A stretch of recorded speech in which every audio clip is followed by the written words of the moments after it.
In fact, you should encourage people to read the Quran. If you're so sure about your perception of the Quran being correct, then you should want people to read the Quran so that they can agree with you. That's the whole point. Phobic law, right? Yeah. So what if I told you there's a country where they've banned certain Muslims from reading the Quran, where they've banned certain Muslims from saying Assalamu alaikum, they've banned certain Muslims from even calling their place of worship a mosque. Is that China? So Is that China? where do you think? So it's not China. So we asked lots of Muslims in London what they thought the most Islamophobic country was, according to laws, of course. And yeah, the results were very surprising. Shocking. Yeah, they were shocking, especially from their point of view. Yeah, let's take a look. What do you think is the most Islamophobic country? Most Islamophobic country. I would say that would have to be France. France, yeah. France is probably the first one that pops up. In the world, I would have to say probably somewhere Eastern Europe, maybe like Poland. I recently saw their immigration policy is very strict. Probably, yeah, maybe Poland. Probably North Korea. Probably North Korea. Yeah, I think so. Well, currently, I think first of all it would be France, and then Okay, why do you think France is the most Islamophobic country? because the way they ban abayas on Muslim girls, Yeah. and second, I think it would be UK, because the way UK is supporting Palestine genocide, what's happening in Palestine at the moment. So that's quite predictable. Yeah, exactly. France, Denmark, Holland, these Western countries. But when we told them that it's actually a Muslim majority country, Pakistan. Yeah. In Pakistan, there's blasphemy laws against Ahmadi Muslims. Yeah. They're not allowed to pray. They're not allowed to call themselves Muslims. They're not allowed to look like Muslims, have Muslim names. They can't read the Quran. They can't call their mosque a mosque. It's endless. Yeah. But when we told them this, they were shocked. Yeah. Right? They couldn't believe it. But so yeah, let's have a look. Let's take a look. So what if I told you there's a country where they've banned certain Muslims from reading the Quran, where they've banned certain Muslims from saying Assalamu alaikum, they've banned certain Muslims from even calling their place of worship a mosque. Is that China? So Is that China? where do you think? So it's not China. China's not the one. What else? What other country could it be? That's the only I'm aware of. China, Okay. France. What if I told you it's a majority Muslim country? I don't know. I would be shocked. Yeah. So in Pakistan, I'm sure you know, is one of the most, predominantly Muslim countries, right? There's a sect within Islam called the Ahmadiyya Muslim Community, right? I'm an Ahmadi.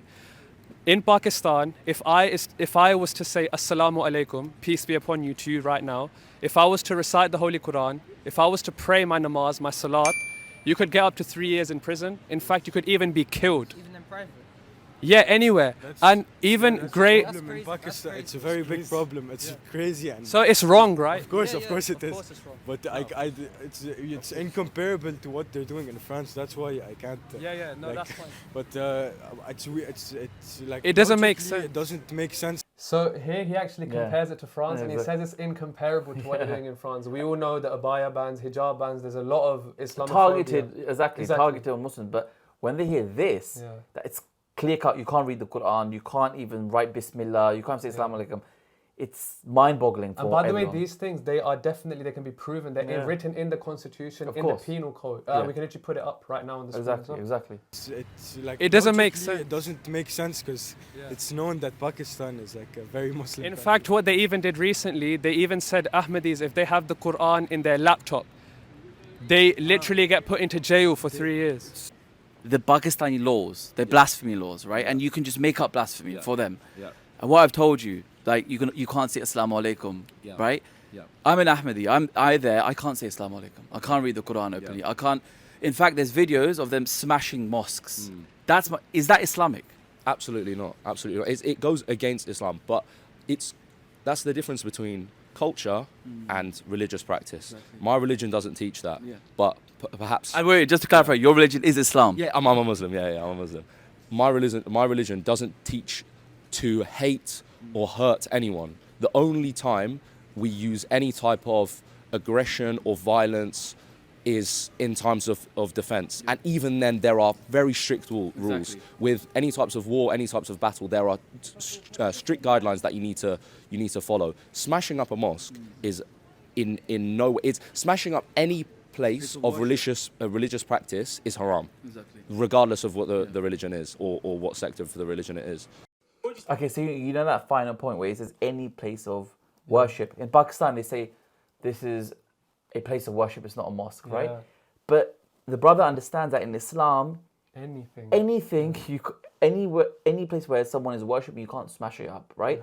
Of course, there were mosques. These are mosques which were predominantly even built before the partition of India and Pakistan, but they're smashing them up. And for Muslims, it's logical. They're like these teachings that Pakistan has implemented in its constitution are completely un-Islamic. Yeah.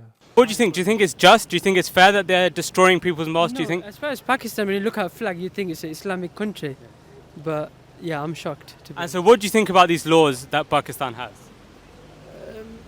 the laws which you mentioned just now, yeah, outrageous. Outrageous. Yeah. Okay. Well, firstly, to put a comment, I don't think Ahmadis do fit to the certain extent the Muslim definition, because they do not actually believe in the same tenets as the other Muslims. No problem. That's a theological discussion, right? Even if you believe they're non-Muslims, if a non-Muslim was to have the Quran in this country, a Christian was to have the Quran, how does that make sense? Surely you want them to have the message of Islam. Yeah, and so when it comes to application, I don't agree with any of those applications of continued persecution for no reason. I mean, you could have the Quran, you could call yourself a Muslim, that's all right. And yeah, I do not agree with those practices. Because this is state-sponsored, the police themselves, they're enforcing these things. So the debate right now isn't whether you agree that Ahmadis are Muslims or not. The point is this, that even if you believe they're non-Muslims, even if Pakistan deems them to be non-Muslims, these laws are very unjust. That they're even going to graves and desecrating them and digging them up and destroying them. And mosques are being literally destroyed. And so this is my point, that even if they believe that we're non-Muslims, it doesn't make any sense to do all of these oppression. Yes, so within the Islamic framework, that does not work. So using Islam to justify those acts is not correct. So you know the brother here is saying that you can't use Islam to justify those acts, right? Because it's clearly against Islamic teachings. But that's what the ulama, the scholars in Pakistan are doing. Exactly. They're saying this is Islamic to persecute Ahmadi Muslims. It makes no sense. Yeah, and the disclaimer here is that, of course, we know that we're Muslims. We don't need someone else to tell us if we are or not. Exactly. But even if you don't believe us to be Muslims, you can't just oppress us and then use Islam to oppress us. And it makes no sense. That's exactly what the brother is saying here. So it makes sense to him, and as I'm sure it will make sense to pretty much anyone else who's listening. Whatever belief you have, as a Muslim, can I force you that you can't read the Quran, you're not a Muslim, you can't show you, by the way, even the appearance of a Muslim, you can't do that. That's the point of contention. You see, when you were talking there, I was just like, why would you care? Like, it's so not deep. Right now, you see these people walking in the street, that lady over there probably doesn't believe in God. That lady over there is probably Jewish. That lady over there is Christian. Who am I to tell them they're not allowed to have a Quran in their hand? In fact, you should encourage people to read the Quran. If you're so sure about your perception of the Quran being correct, then you should want people to read the Quran so that they can agree with you. That's the whole point. So look, there's 2 points from this brother. Number one, he's like, who am I to ban you from reading the Quran? That's the Islamic prophetic way, right? He understands this from the Quran, from Islam. Exactly. It's clear as day. The second thing he's saying is that, look, let's have open discussions. Allow Ahmadis to read the Quran, allow Ahmadis to discuss the Quran, because then that would mean that the ulama in Pakistan, if their understanding was correct, then why are you so scared? It will come to light. It will come to light. The truth will come out, and if what we have in our books, if it's so wrong, then let the public read it and decide for themselves. What is there to be scared of? That's what we're trying to tell people. Exactly. And the reason is, when you go back to the history, you will realize that Ahmadiyyat was spreading. Yes. Ahmadi had a huge influence in Pakistan. The first foreign minister was Sir Zulfikar Khan Sahib, who was an Ahmadi.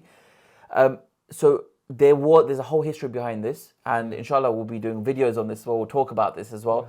But the point is that the Muslim youth are clearly understanding that the Pakistani laws against Ahmadis are completely un-Islamic.